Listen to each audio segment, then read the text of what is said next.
Hello friends, today Shashtika சமையல் என்ன பார்க்க போறோம்னா ஒரு சூப்பரான சட்டுன்னு செய்யக்கூடிய குடமிளகாய் சாதம் எப்படி பண்ணலான்னு தாங்க பார்க்க போறோம். பாருங்க, இது மாதிரி டேஸ்டா உதிரி உதிரியா எப்படி பண்ணலான்னு வாங்க வீடியோக்குள்ள போய் பார்க்கலாம். இந்த குடமிளகாய் வந்து கண்ணுக்கெல்லாம் ரொம்ப நல்லது ஃப்ரெண்ட்ஸ். வாங்க எப்படி பண்ணலான்னு வீடியோக்குள்ள போய் பார்க்கலாம். வீடியோக்குள்ள போறதுக்கு முன்னாடி மறக்காம நம்ம சேனலை சப்ஸ்கிரைப் பண்ணி வச்சுக்கோங்க. அப்பதான் நான் போற வீடியோஸ் உங்களுக்கு நோட்டிபிகேஷனா வரும். மறக்காம பக்கத்துல இருக்க பெல் ஐக்கானை கிளிக் பண்ணுங்க ஃப்ரெண்ட்ஸ். வாங்க வீடியோக்குள்ள போய் பார்க்கலாம்.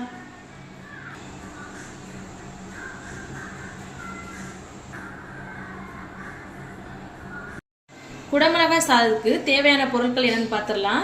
நான் அதுக்கு 1 கப் குடமிளகாயை வந்து பொடியா நறுக்கி எடுத்திருக்கேன். கூடவே புதினா ஒரு கைப்பிடி அளவு, ஒரு பழுத்த தக்காளி பொடியா நறுக்கி எடுத்திருக்கேன். இது கூடவே பெரிய வெங்காயம் பொடியா நறுக்கி எடுத்திருக்கேன். 1 கத்து கருவேப்பிலை, இஞ்சி பூண்டு பேஸ்ட்டு, கொஞ்சமாக சீரகம் எடுத்திருக்கேன். இப்போ மசாலா பொருட்கள் என்னன்னு பார்த்தீங்கன்னா மஞ்சள் தூள், சில்லி பவுடர், கரம் மசாலா, தனியாத்தூள். வாங்க எப்படி பண்ணலான்னு பார்க்கலாம். ஒரு பேனில் கொஞ்சமாக ஆயில் விட்டுக்கலாம்.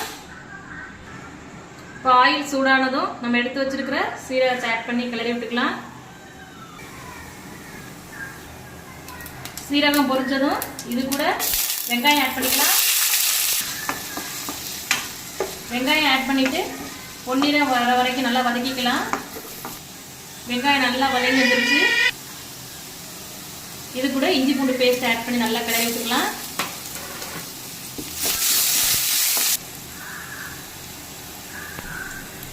இஞ்சி பூண்டு பச்சை வாசனைலாம் போய் வந்துருச்சு. இப்போ இது கூட எடுத்து வச்சுருக்க 1 கப் கருவேப்பிலை, 1 கைப்பிடி அளவு புதினா, இதையும் நல்லா ஆட் பண்ணி நல்லா கிளறி விட்டுக்கலாம்.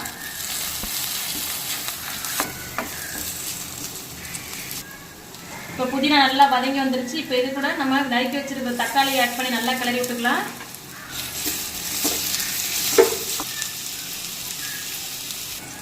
தக்காளி நல்லா வதங்கி வந்துருச்சு ஃப்ரெண்ட்ஸ். இப்போ இது கூட நம்ம மசாலா பொருட்களை ஆட் பண்ணிக்குவோம். கொஞ்சமாக சில்லி பவுடர், கரம் மசாலா, மஞ்சள் தூள், தனியாத்தூள் எல்லாம் 4 ஆட் பண்ணி நல்லா கிளறி விட்டுக்கலாம்.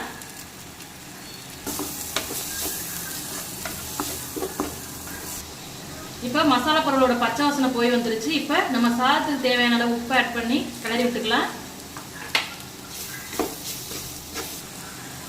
இப்போ இது கூட நறுக்கி எடுத்து வச்சிருக்கிற குடமிளகாய் ஆட் பண்ணி நல்லா கிளறி விட்டுக்கலாம்.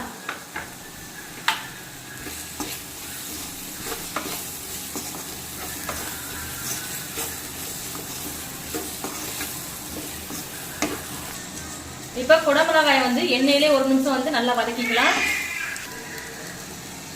இப்போ பார்த்தீங்கன்னா எண்ணெயிலே 1 நிமிஷம் வந்து வதக்கி விட்டாச்சு.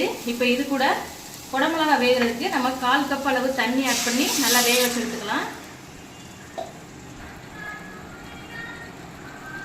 பார்த்தீங்கன்னா 5 மினிட்ஸ் ஆயிடுச்சு ஃப்ரெண்ட்ஸ். பாருங்க, குடமிளகாய் நல்லா வெந்து வந்துருச்சு. நம்ம ஊற்றின தண்ணி வந்து நல்லா சுண்டி வந்துருச்சு. இப்போ இந்த பக்குவத்துக்கு நம்ம அடுப்பு ஆஃப் பண்ணிடலாம்.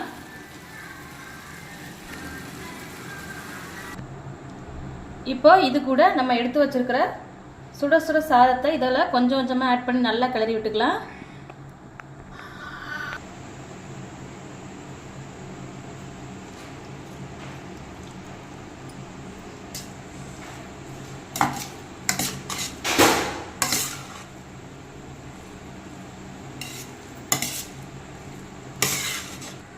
பாருங்க ஃப்ரெண்ட்ஸ், சாதத்தில் எல்லா மசாலாவும் செய்கிற அளவுக்கு நல்லா கிளறி விட்டாச்சு.